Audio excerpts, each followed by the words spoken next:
n'ettemu lye batugamba oba obulumbaganyi bwe batugamba bwe balumba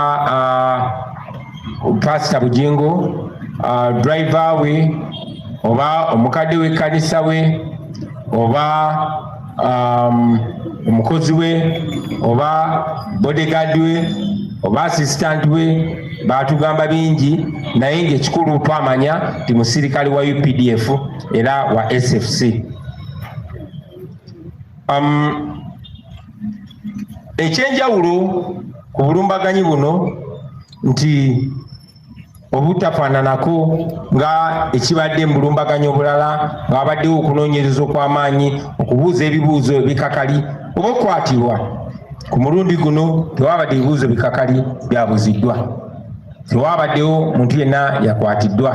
okuggyako nti amagye gavuddeyo ate ne gawoninga bannayuganda naddala bali ku social media obutayogera ku nsonga eno.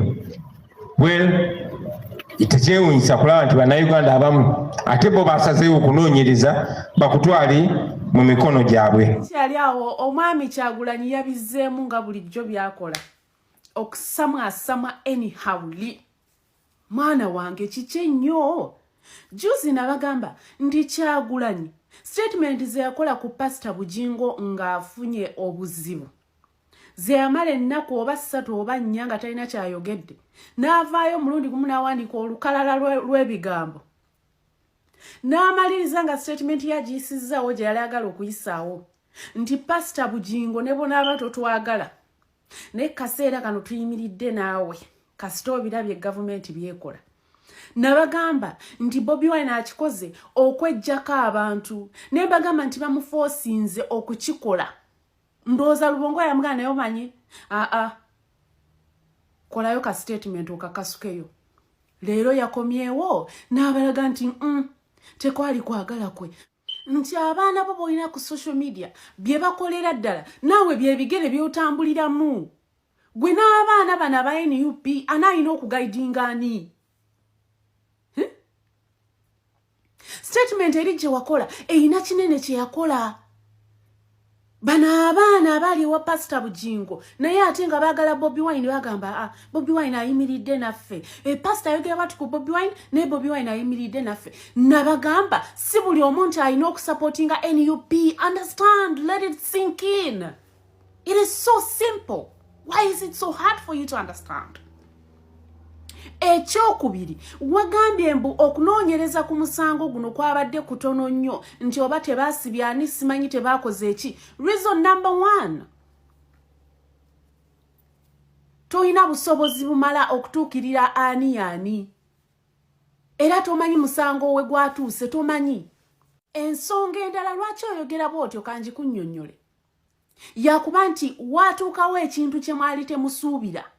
era yensonga lwaki kaseera kano mwagaana okukikkiriza nti Pastor Bugingo yawona amasasi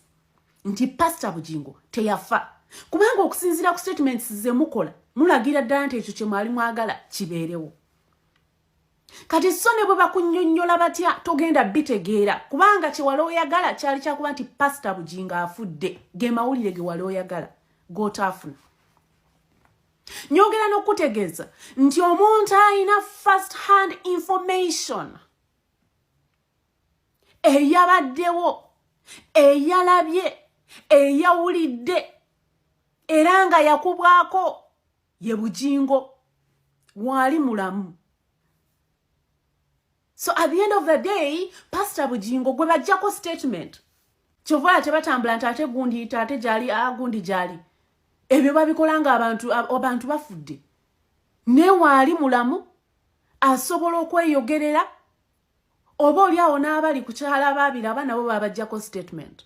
Naye Pastor Bugingo mukono munene nnyo kubanga yaliwo mutwe munene nnyo kubanga yaliwo. Osegedde Kyagulanyi